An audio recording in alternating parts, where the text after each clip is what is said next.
Just wanted to make a quick video here of the Do All Outdoors USA clay trap.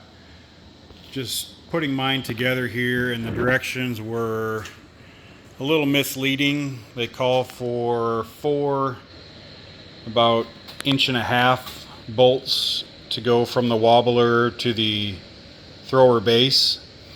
It came with 2¼ inch bolts and spacers. On all the pictures that I've seen anywhere, the spacers are not on the trap, so I didn't think they were necessary. I assembled it without the spacers, and the spring, when the spring right here, when the trap is inclined to the 45-degree angle, that spring will interfere with the guide plate here.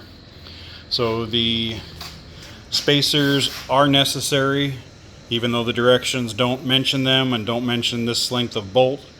Apparently they haven't updated their directions, so just wanted to throw that out there in case anybody else is having issues with that when assembling this.